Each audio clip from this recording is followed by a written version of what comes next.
नमस्कार साथियों।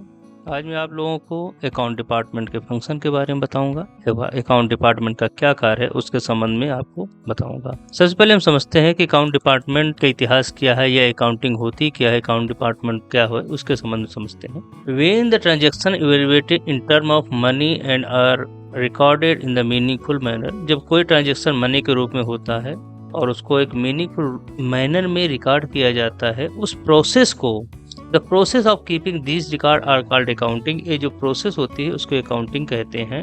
और the department does it is the called account department. मतलब जो प्रोसेस को रिकॉर्ड रखता है, इसको मतलब मेंटेन रखता है, इसको बोलते हैं अकाउंट डिपार्टमेंट। रेलवे में ये ऐसा समझिए सीधे शब्द कि रेलवे या किसी विभाग में एक अकाउंट डिपार्टमेंट होता है। जैसे कि आपके घर में हर एक चीज का लिखा रहता है कि पैसा कहाँ गया, कैसे खर्च हुआ, पैसा कितना आया, किसको देना है और कितना सेविंग करनी है, कितनी LIC जमा करनी है, कितना, ये सारा जो एक मीनिंगफुल रिकॉर्ड मैनर्स है उचित तरीके से रखने के लिए, यही अकाउंटिंग है। मान लीजिए आपको हमने 1000 रुपए दिया घर पे किसी ने और आप ले गए और खर्च कर डाला, क्योंकि हम उसको इग्नोर नहीं कर सकते हैं कि वो पैसा कहाँ गया। तो ये रिकॉर्ड रखना अकाउंट डिपार्टमेंट का कार्य है। और जो पैसा देता है वो हिसाब भी रखता है कि आप पैसा कहीं फालतू तो नहीं खर्च कर रहे हैं, उसकी जिम्मेदारी होती है। उसके अलावा उसकी ये भी जिम्मेदारी होती है कि पैसा देते समय वो पूछेगा कि भाई आप पैसा क्यों खर्च कर रहे हो, कहाँ खर्च कर रहे हो, उसकी क्या ज़रूरत है, क्या आवश्यकता है। आपने पैसा खर्च कर दिया तो आप बताइए कैसे खर्च किया है। ऐसा नहीं आपने अनयूटिलाइज जगह पे खर्च किया जहाँ कोई ज़रूरत नहीं है। तो ये सारी चीज़ें जो घर में आपकी होती है वही काम अकाउंट डिपार्टमेंट करता है। किसी सिस्टम में, किसी संस्था में यही कार्य अकाउंट डिपार्टमेंट के द्वारा होता है, पैसे के लिए पूरी मॉनिटरिंग रखना। सबसे पहले हम इसका इतिहास समझ लेते हैं अकाउंट डिपार्टमेंट का। जैसा कि स्क्रीन पे है उस हिसाब से मैं पढ़ा रहा हूँ। History of the financial administration on railway in India was the appointment of the financial commissioner for the railway in April 1923 with the sanction of the Secretary of State for India as a part of a scheme of reorganization of Railway Board as recommended by the Ackworth Committee 1921. The declared object of appointment was the secure firstly economy in the expenditure of public money and secondly the coordination of financial policy of IR with the general financial policy of the Government of India. This was followed by the Separation Convention of 1924 by which the railway finance was separate from the general finance of the government India. 1923 में finance commissioner की appoint हुआ railway में, और 1924 में जो appointment के बाद 23 में अपॉइंटमेंट हुआ, लेकिन 24 से जो जनरल फाइनेंस है, जो अकाउंट मतलब सेंट्रल गवर्नमेंट के अन्य खाते हैं, वहां से इनको रेलवे को खातों को अलग कर दिया गया। क्योंकि उसमें क्या हुआ, रेलवे के खाते बहुत अलग होते हैं, ठीक है। तो जो फाइनेंस कमिश्नर होते हैं वो डिपार्टमेंट ऑफ एक्सपेंडिचर या समझिए मिनिस्ट्री ऑफ फाइनेंस के स्टाफ होते हैं। वो यहाँ पर रेलवे में उनके बिहाफ पे काम करते हैं। मिनिस्ट्री ऑफ फाइनेंस के एक मतलब ऑफिसर हैं जो कि फाइनेंस को कंट्रोल करने के लिए रेलवे में बैठा ले गए हैं। The financial commissioner in the professional head of Railways Financial Organization and represented the Government of India Ministry of Finance on the Railway Board. In his capacity as ex-officio secretary to the Government of India in the Ministry of Railway in financial matter, he is vested the full power of the Government of India to sanction railway expenditure subject to the general control of the Finance Minister.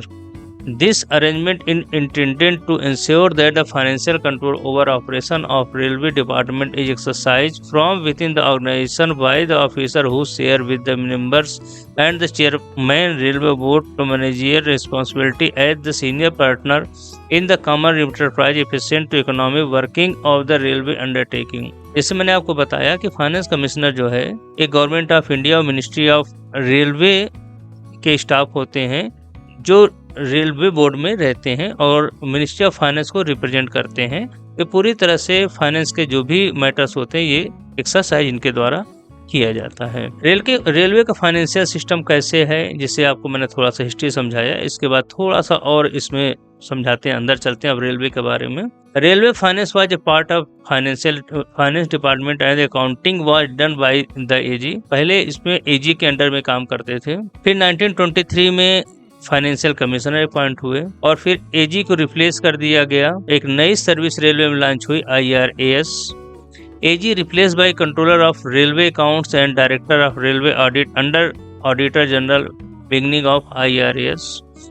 Railway account under GM Chief Account Officer reported to GM change of designation PFA। आजकल जो PFA होते हैं वो railway accounts के head होते हैं और GM को रिपोर्ट करते हैं, और जो PFA ही फाइनेंस के पूरे ओवरऑल इंचार्ज माने जाते हैं। चाहे मतलब कहने का PFA कहाँ बैठते हैं, GM के अंडर में, मतलब GM ऑफिस में बैठते हैं। अब हम इसके आगे और डिटेल चलते हैं। हम officer of account department at headquarter level and division level.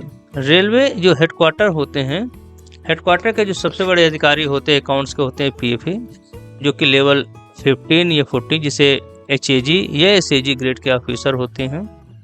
उनके अधीन कई FNCO हो सकते हैं, 2 या 3 हो सकते हैं, डिपेंड करता है उस रेलवे में कितने यूनिट्स हैं या कितने बड़ा रेलवे है। फिर इनके अंडर में डिप्टी FA एंड CO होते हैं, ये लेवल 12 या 13 के होते हैं। उनके अंडर में सीनियर AFA होते हैं, फिर AFA होते हैं। उसके बाद फिर आप डिवीजन लेवल पे जाएंगे तो इनके सबसे बड़े अधिकारी होते हैं सीनियर DFM, जो कि लेवल 12 या 13 के होते हैं, मतलब डिप्टी FA एंड CO की इक्विवेलेंट होते हैं। ये सीनियर DFM जब हेडक्वार्टर में आते हैं, पोस्टेड होते हैं, तो उनको डिप्टी FA एंड CO कहते हैं। यही डिप्टी FA एंड CO जब के डिवीजन में जाते हैं तो सीनियर DFM की पोस्ट पे जाते हैं। सीनियर DFM के अंडर कई DFM हो सकते हैं, DFM के अंडर में ADFM हो सकते हैं, इंडिपेंडेंट DFM को रिपोर्ट कर सकते हैं, या ADFM सीनियर DFM को भी रिपोर्ट कर सकते हैं, और डिपेंड करता है डिवीजन का कल्चर कैसे है। इसी मैंने आपको एक हायरार्की बताया है कि पहले PFA होते हैं, उनके अंडर में FNCO होते हैं, उनके अंडर में डिप्टी FNCO होते हैं, उसके अंडर सीनियर FA होते हैं, फिर FA होते हैं। उसी तरह डिवीजन लेवल पे सीनियर FA, DFM और ADFM इस तरह के अधिकारी होते हैं। रेलवे अकाउंटिंग सिस्टम 2 प्रकार की होती हैं जो मेन इसका काम है। पहला कमर्शियल इंटरप्राइजेस, जैसा कि आप कोई धंधा करते हैं, कोई बिजनेस करते हैं, तो आपका क्या काम है, कैसे अकाउंटिंग प्रॉफिट कमाना है उसके संबंध में। और दूसरा होता है गवर्नमेंट अकाउंट की मेंटेन करना, उसके कई प्रकार के हैं, हम अब समझते हैं। The accounts of railway have facilitate the general review of the finance of the railway as a commercial enterprise according with the requirement of government account. हम ज़्यादा इसमें डिटेल पे नहीं जाएंगे क्योंकि ये बहुत बड़ा सब्जेक्ट है, हम छोटे से उस पर रहते हैं। पहला है railway account as a commercial enterprise. Capital and revenue transaction, capital and revenue accounts, profit and loss account and balance sheet prepared at close of financial. जो नॉर्मली आप किसी भी बिजनेस में करते हैं, आपका कितना फायदा हुआ, कितना नुकसान हुआ, कितना कैपिटल, कितना रेवेन्यू है, उस संबंध में ये आपका नॉर्मली कमर्शियल इंटरप्राइज कहलाता है, जो बिजनेस में आप लोग करते हैं, आप करते हैं। और दूसरा रेलवे अकाउंट्स होते हैं, इसके 3 पार्ट्स होते हैं। ये संविधान में इसके संबंध में जिक्र है। Consolidated fund of India part 1 article 266 है। Contingency fund of India part 2 article 267 है। Public account of India part 3 article 268 में इसका जिक्र है। ये बहुत बड़े चैप्टर हैं, हम इस पर नहीं डिटेल बात करेंगे, हम आगे बढ़ते हैं। The main functions of account department are as under. Account department के मेन फंक्शंस हम समझते हैं, जो आपके काम की चीजें हैं। Internal check with the reference to external rule order of the all transaction affecting the railway receipt and expenditure. Rail account department को मैंने कहा कि फाइनेंस के जितने मैटर्स होते हैं सब फाइनेंस डिपार्टमेंट जाता है। कोई पैसा दे रहा है, मतलब क्योंकि फाइनेंस का कंट्रोल किसके पास है, अकाउंट डिपार्टमेंट के पास है। आप कोई भी प्रोजेक्ट जाते हैं या कोई सामान खरीदते हैं तो आपको अकाउंट्स के पास भेजना पड़ता है। अकाउंट्स उसको चेक करता है कि आपने पैसा कहाँ लगाया, कैसे लगाया, सही मत पे खर्च कर रहे हैं या नहीं खर्च कर रहे हैं, रूल के अनुसार खर्च कर रहे हैं या नहीं खर्च कर रहे हैं। इसके अलावा इनका इंटरनल चेक करता है, जांच करता है। Maintain of accounts as per prescribed procedure. Railway के जो खाते हैं उनको नियम अनुसार मेंटेन रखना। Prompt disposal of all the claims against the railways. Railway के खिलाफ जो भी क्लेम्स आते हैं उनको सही से समय पर डिस्पोज करना। Tender financial advice to railway administration as when required. Tender में आपको पता है कि एक कमेटी मेंबर अकाउंट्स के भी होते हैं और एक टेंडर उनका बहुत बड़ा रोल होता है। और उसके अलावा कोई फाइनेंशियल मैटर है तो उस पर अकाउंट डिपार्टमेंट से सलाह ली जाती है और अकाउंट डिपार्टमेंट उसको सलाह देता है कैसे खर्च करना नियम अनुसार है या नहीं है। इसलिए नॉर्मली कोई भी टेंडर या कोई छोटा या मतलब इस प्रकार का कोई फंड कोई काम करते हैं, सामान खरीदते हैं, तो अकाउंट से जरूर कॉन्फ्रेंस ले लेते हैं। उसका मतलब यही हुआ। To ensure that there is no financial irregularity in railway transaction, कोई भी फाइनेंशियल इरेगुलरिटीज नहीं है। The play of role management accountal, management को बताना कैसे सामान खरीदा जा रहा है क्या नहीं खरीदा, मैनेजमेंट को सलाह देने का काम है।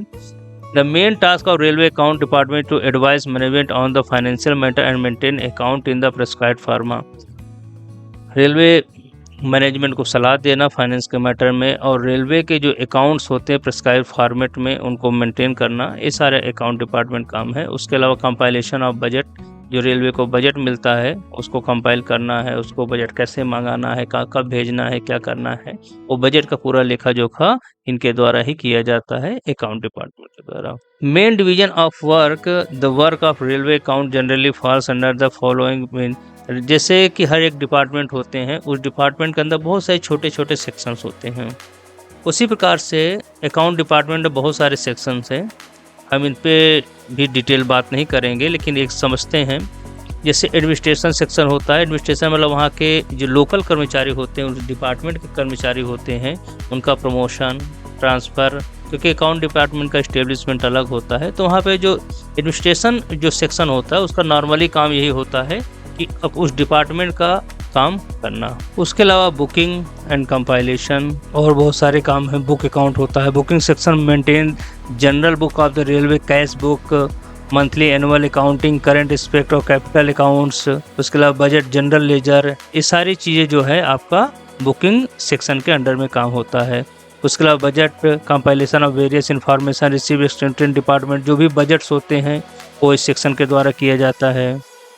कैश एंड पे, जो आपका कैश अकाउंट है, स्टेशन पे कितना पैसा आया कितना गया उसका सबका लेखा जोखा उसके द्वारा ही किया जाता है। कंपनसेशन क्लेम, कोई एक्सीडेंट हो गया या कोई और भी चीज़ इस तरह कंपनसेशन रेलवे का है तो उसको मेंटेन रखना है। इंजीनियरिंग अकाउंट्स के वर्क्स अकाउंट जिसे कहते हैं वो सारा स्कीम के द्वारा होता है। फाइनेंस एंड प्लानिंग, फाइनेंस के संबंध, देखिए ये सब डिवीजन जो होते हैं हर यूनिट में, रेलवे यूनिट में अलग अलग होते हैं, अलग अलग इनके काम होते हैं, परंतु मेन काम जैसे लिखा हुआ है वो होता वही है, लेकिन इनके अंदर में अलग अलग कार्य हो सकते हैं।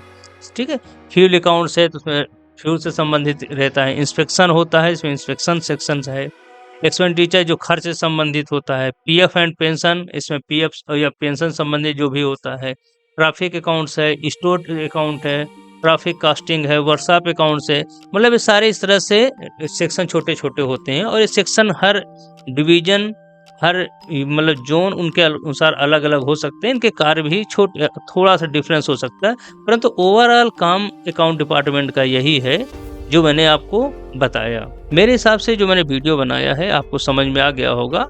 इसके अलावा आपको अकाउंट डिपार्टमेंट के बारे में और ज़्यादा जानकारी चाहिए तो अकाउंट का जो मैनुअल है आप उस मैनुअल को जाइए पढ़िए, क्योंकि किसी भी संस्था के लिए जो मैनुअल्स होते हैं बहुत ज़रूरी होते हैं, तो उनके मैनुअल्स आप पढ़ लीजिए। मैनुअल में आपको बहुत सारी चीज़ें आपको पता चल जाएंगी।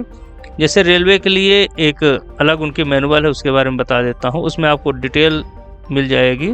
रेलवे की जो अकाउंट कोड है वॉल्यूम 1 चैप्टर 1, आप उसको पढ़िए। उसके जो पैरा 117 से 130 तक है, इसमें पूरा डिटेल लिखा हुआ है कि इनके क्या क्या फंक्शन है, क्या क्या ड्यूटी है, अकाउंट डिपार्टमेंट के कौन कौन से सेक्शन होते हैं, वो सारा डिटेल उस पर लिखा हुआ है। मेरे हिसाब से जो मैंने वीडियो बनाया अकाउंट डिपार्टमेंट के संबंध में आपको समझ में आ गया होगा, और आशा करता हूं कि आप फाइनेंस कोड को देखेंगे और उसका अध्ययन करेंगे। धन्यवाद।